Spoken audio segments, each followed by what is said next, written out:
এই প্রচণ্ড গরমে সকালবেলার সেই চিরাচরিত লুচি পরোটা থেকে বেরিয়ে এসে বা সন্ধ্যাবেলার মুড়ি মাখা থেকে বেরিয়ে এসে যদি এই রকম ঠান্ডা ঠান্ডা সাউথ এশিয়ান একটা রেসিপি দোকানের মতো করে বাড়িতেই ঝটপট বানিয়ে ফেলা যায় তাহলে কিন্তু মন্দ হয় না, তাই না বলুন? বাই দ্য ওয়ে, আমি সাধনা আর আপনারা রয়েছেন সাধনার সাথে সাধনার হেসেলে। আজকে আমার রেসিপি ঠান্ডা ঠান্ডা দই বড়া। এটা বানানো যেমন সহজ তেমন খেতে কিন্তু অসাধারণ স্বাদের হয়। আজকে আমি এই রেসিপিটা একেবারে দোকানের মতো করে বানিয়ে দেখাবো। তাহলে চলুন আর দেরি করব না, ছটপট করে শুরু করে দেওয়া যাক। দই বড়া বানানোর জন্য আমি এখানে নিয়ে নিচ্ছি 1 বাটি পরিমাণ বিউলির ডাল। এটা আমার 100 গ্রাম পরিমাণ বিউলির ডাল আছে। এবার এই ডালটাকে আমি ভালো করে একটু ধুয়ে নেব। তাই আমি বেশ খানিকটা পরিমাণ জল দিয়ে দিয়েছি। জলটা দিয়ে এইভাবে হালকা করে একটুখানি আমি কিন্তু ধুয়ে নেব। দেখুন কতটা ময়লা বেরিয়েছে। এবার এই জলটাকে আমি ফেলে দিচ্ছি। জলটা ফেলে দেওয়ার পর আমি এতে আরও বেশ খানিকটা পরিমাণ জল দিয়ে দেব ডালটাকে ভিজিয়ে রাখার জন্য। এবার একটা ঢাকনা বন্ধ করে 5 থেকে 6 ঘন্টা ভিজিয়ে রাখতে হবে, বা আপনারা যদি সময় হাতে পান তাহলে ওভারনাইটও ভিজিয়ে রাখতে পারেন। 5 থেকে 6 ঘন্টা পর আমি দেখুন ঢাকনাটা খুলে নিচ্ছি। আমার ডালগুলো কিন্তু অনেকটাই ভিজে গেছে। দেখুন ভালো করে আমি দেখিয়ে দিচ্ছি কতটা সুন্দরভাবে ডালগুলো ভিজে গেছে এবং কতটা বড় বড়ও হয়ে গেছে।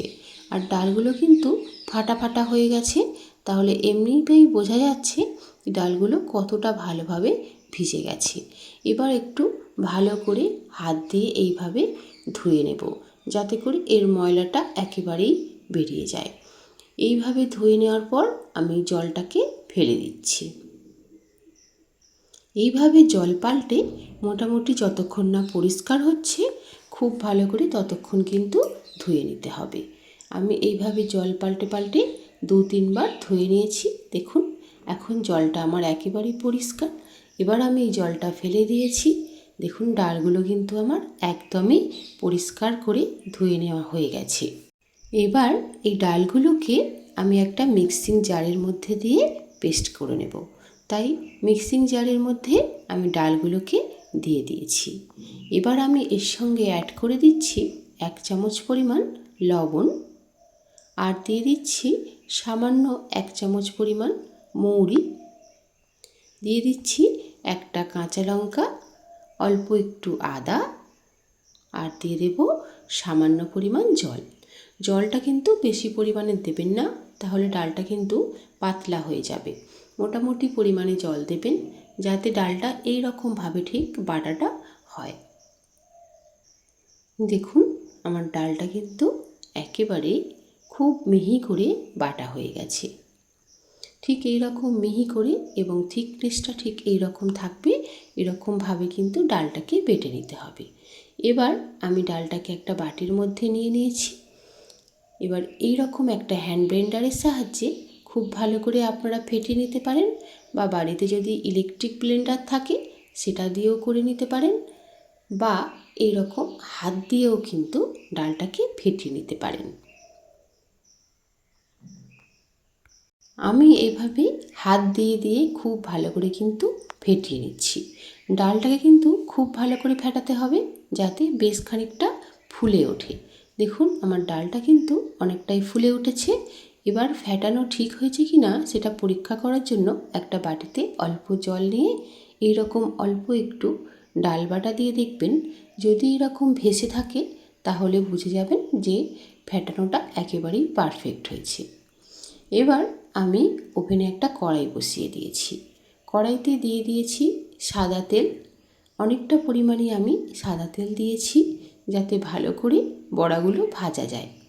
এবার এইভাবে অল্প অল্প করে এই রকম নিয়ে হাতের সাহায্যে নিয়ে এইভাবে বড়াগুলোকে ভেজে নিতে হবে।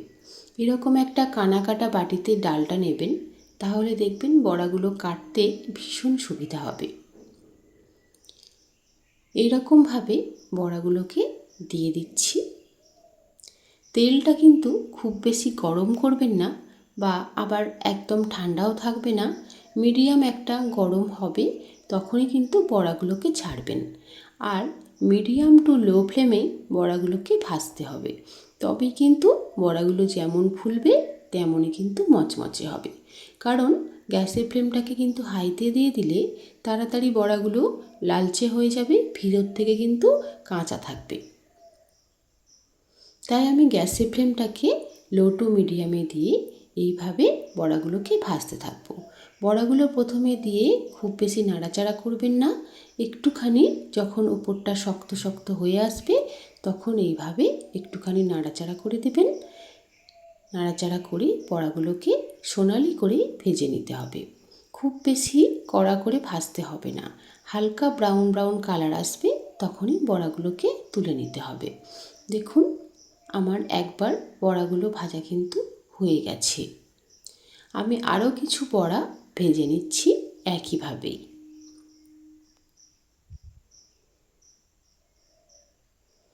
দেখুন এখানে আমি আরও কিছু পরিমাণ বড়া দিয়ে দিয়েছি। একইভাবে গ্যাসের ফ্লেমটাকে লো টু মিডিয়ামে রেখে এই বড়াগুলোকেও আমি সোনালি করে ভেজে নিচ্ছি। দেখুন এইরকম কালারটা আসলেই কিন্তু হবে। এইভাবে আমি সমস্ত বড়াগুলোকে ভেজে নিয়েছি। এবার একটা বাটিতে আমি বেশ কিছুটা পরিমাণ জল নিয়ে নিচ্ছি। এই জলটা কিন্তু একটু গরম জল হতে হবে। অল্প উষ্ণ গরম জল নিয়ে তার মধ্যে দিয়ে দিয়েছি 2 চামচ মতো চিনি আর 1 চামচ মতো লবণ। লবণ আর চিনিটাকে দিয়ে খুব ভালো করে এইভাবে জলের সঙ্গে মিশিয়ে নিচ্ছি। দেখুন লবণ আর চিনিটা কিন্তু আমার একেবারে জলের সঙ্গে মিশে গেছে। এবার এই জলের মধ্যেই আমি ভেজে রাখা বড়াগুলোকে ভিজিয়ে দেব। দেখুন এইভাবে আমি সমস্ত বড়াগুলোকে এই জলের মধ্যে দিয়ে দিয়েছি। এইভাবে জলের মধ্যে বড়াগুলোকে দিয়ে 15 থেকে 20 মিনিট একটুখানি ভিজতে দিতে হবে। বড়াগুলো ভিজুক ততক্ষণ এখানে আমি চাটনি দুটো বানিয়ে নেব। প্রথমে বানিয়ে নেব গ্রিন চাটনি। গ্রিন চাটনি বানানোর জন্য নিয়ে নিয়েছি ধনেপাতা কিছুটা পরিমাণ, একটা কাঁচা লঙ্কা আর কিছুটা পরিমাণ আদা, আর নিয়ে নিয়েছি অল্প একটু লেবু। একটা মিক্সিং ব্লেন্ডারের মধ্যে সব কিছুকে দিয়ে দিচ্ছি 1 চামচ মতো চিনি, হাফ চামচ মতো লবণ আর অল্প একটু জল। আর লেবুর রসটাকেও আমি এর মধ্যে অল্প একটু দিয়ে দিচ্ছি। সব কিছু দিয়ে খুব ভালো করে এটাকে কিন্তু ব্লেন্ড করে নিলেই তৈরি হয়ে যাবে গ্রিন চাটনি। দেখুন এইভাবে এটাকে ব্লেন্ড করে নিয়েছি একদমই মিহি করে। দেখুন তৈরি হয়ে গেছে আমার গ্রিন চাটনি, একেবারেই কিন্তু সহজ। এবার আমি বানিয়ে নেব রেড চাটনি। গ্রিন চাটনিটাকে আমি একটা বাটিতে তুলে নিয়েছি। আর দেখুন এদিকে চলে এসেছি, বড়াগুলো নিচেরগুলো অনেকটাই ভিজে গেছে। আমি এবার বড়াগুলোকে একটু উল্টে পাল্টে দিচ্ছি যাতে উপরের বড়াগুলোও সেমভাবেই কিন্তু ভিজে যায়। দেখুন এইভাবে উপরের বড়াগুলো নিচে করে দিচ্ছি যাতে উপরের বড়াগুলোতেও কিন্তু জল ঢুকে ভালো করে ভিজে যায়। উপরের বড়াগুলো ভিজতে থাকুক, ততক্ষণ আমি বানিয়ে নেব রেড চাটনি। তার জন্য একটা বাটিতে আমি বেশ কিছুটা পরিমাণ তেঁতুল আগে থেকেই ভিজিয়ে দিয়েছিলাম। তেঁতুলটা ভিজে গেলে এইভাবে হাতের সাহায্যে ভালো করে কিন্তু তেঁতুলের ভিতরের যে কাঠটা সেটা কিন্তু বের করে নিতে হবে। এইভাবে দানাগুলোকে আলাদা করে তেঁতুলটাকে আমি বের করে নিয়েছি। এবার ওভেনে একটা ফ্রাইং প্যান বসিয়ে দিয়ে ফ্রাইং প্যান গরম হয়ে এলে তেঁতুলটাকে আমি দিয়ে দিয়েছি। এবার দিয়ে দিয়েছি 1 চামচ মতো চিনি, হাফ চামচ মতো একটুখানি লবণ, আর দিয়ে দিয়েছি একটা ভাজা মশলা। এই ভাজা মশলাটা আমি আগে থেকেই বানিয়ে রেখেছিলাম। এখানে গোটা জিরে, মৌরি, ধনে আর একটা শুকনো লঙ্কা, সেটাকে ভালো করে ড্রাই রোস্ট করে একটুখানি গুঁড়ো করে রেখেছিলাম। এই মশলাটাই কিন্তু এখানে ব্যবহার করেছি। এই মশলাটাকে দিয়ে একটু ভালো করে এইভাবে জাল করে নিলেই তৈরি হয়ে যাবে রেড চাটনি।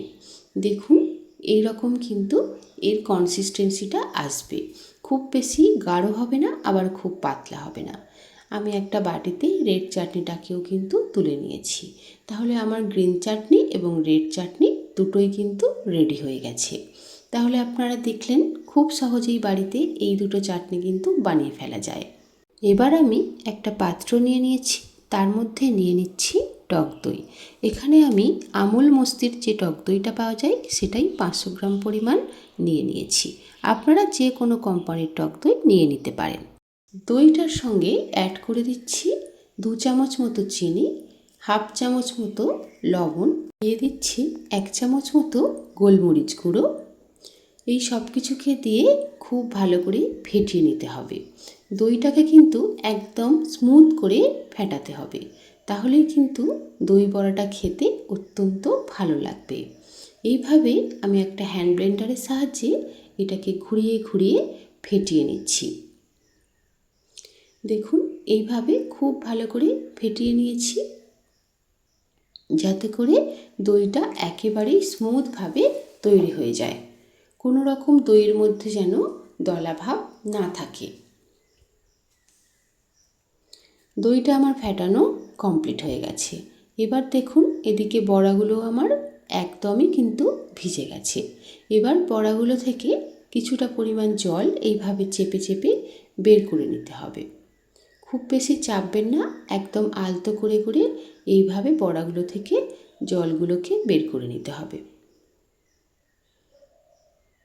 দেখুন এইভাবে আমি সমস্ত বড়াগুলো থেকে জলগুলোকে বের করে নিয়েছি। বড়াগুলো কিন্তু আমার একেবারেই রেডি হয়ে গেছে। এখন বড়াগুলোকে শুধুমাত্র দইয়ের মধ্যে দিয়ে সার্ভ করতে পারলেই তৈরি হয়ে যাবে কিন্তু ঠান্ডা ঠান্ডা দই বড়া। এবার বড়াগুলোকে আমি ওই যে ফেটানো দইয়ের মধ্যে দিয়ে দিচ্ছি। আমি সমস্ত বড়াগুলোকেই এর মধ্যে দিয়ে দিয়েছি। এবার একটু উল্টে পাল্টে ভালো করে বড়াগুলো দইয়ের মধ্যে মিশিয়ে নিচ্ছি, যাতে করে সমস্ত বড়াগুলোর মধ্যে খুব ভালো করে দইগুলো ঢুকে যায়। দেখুন এই রকমভাবে উল্টে পাল্টে চামচ দিয়ে দিয়ে আমি বড়াগুলোকে দইয়ের মধ্যে মিশিয়ে নিচ্ছি। দইটা যত ভালোভাবে বড়াগুলোর মধ্যে ঢুকবে, বড়াগুলোর টেস্ট কিন্তু ততটাই ভালো লাগবে। এবার আমি একটা প্লেট নিয়ে নিয়েছি সার্ভ করার জন্য।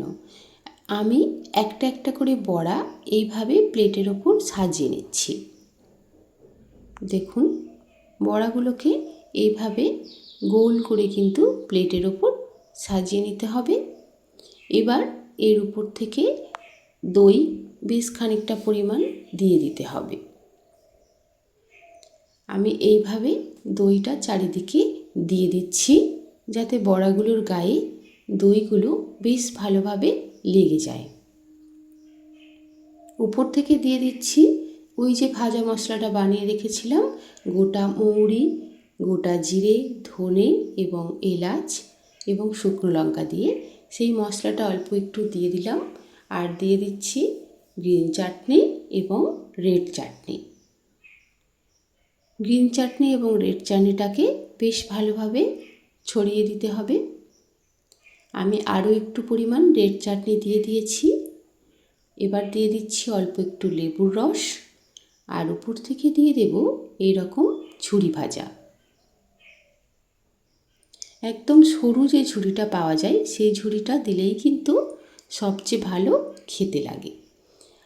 দেখুন তৈরি হয়ে গেছে আমার দই বড়া।